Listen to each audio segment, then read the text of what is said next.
कुंदुरारे पंचायत निर्वाचन पाई बाजिला बिगुल एथर कुंदुरारे निश्चित भावे कांग्रेस शासन करिबो बोली कर्मी को आश्वासन दैछन्ति कोरापुट जिला कांग्रेस सभापति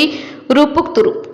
आज कुंदुरा ब्लॉक घुमर ठारे कांग्रेस कर्मी सम्मेलन अनुष्ठित हो जायछि। ब्लॉक कांग्रेस सभापति गोकुल चंद्र पट्टनायक नेतृत्व में आयोजित उक्त कार्यक्रम में मुख्य अतिथि भावे जिला कांग्रेस सभापति रूपुक तुरुक जोग देथिबा बेले सम्मानित अतिथि भावे कोटपाड़ कांग्रेस विधायक प्रार्थी अनाम दियान, कांग्रेस पीसीसी सभ्य लक्ष्मीकांत पट्टनायक, वरिष्ठ नेता मनोहर बिसोई, रानीगुड़ा सरपंच शिव प्रधान, पूर्वतन जिला परिषद धनीराम बारिक, पूर्वतन सरपंच मदन बणुआ प्रमुख जोग देथिले। आगामी दिन में कुंदुरा ब्लॉक रो विभिन्न समस्या को नहीं आंदोलन जोर हेबो बोली एवं शासक दलर विफलता को नहीं जनसाधारण लोकों निकट में कांग्रेस पहुंचबो बोली कोरापुट जिला कांग्रेस सभापति रूपुक तुरुक मंचर कहछन्ति। एथिलागी आजिठारु पंचायत निर्वाचन पई बिगुल बाजिला बोली विरोधी को चेतावनी दैछन्ति। एही कार्यक्रम में शताधिक कर्मी उपस्थित थिबा बेले घुमर पंचायत रो समस्त कांग्रेस कर्मी सहयोग करथिले। बर्तमान पंचायत इलेक्शन रो बिगुल बाजी लोक आह्वान कर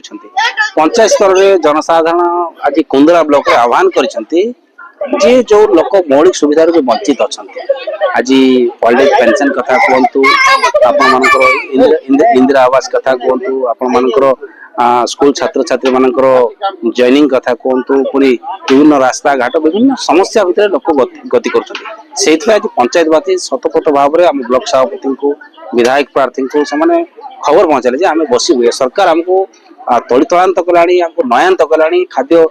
सामग्री जी व्यवहार करूँ से खाद्य सामग्री आरंभ कर दैनंदिन जीवन में प्रतिनिध सरकार को भोट देकी ठकईचु। तेणु आपण मैंने आसतु आम पंचायत निर्वाचन में रणनीति तैयार करवा से आज ब्लॉक कांग्रेस कमिटी नेतृत्व में आज कार्यक्रम कराइला जो उपस्थित होइथिलु। आज आम कुंदुरा ब्लॉक रो आज पंचायत निर्वाचन बिगुल बाजी तेणु सर्वसाधारण जनसाधारण प्रस्तुत अच्छा कांग्रेस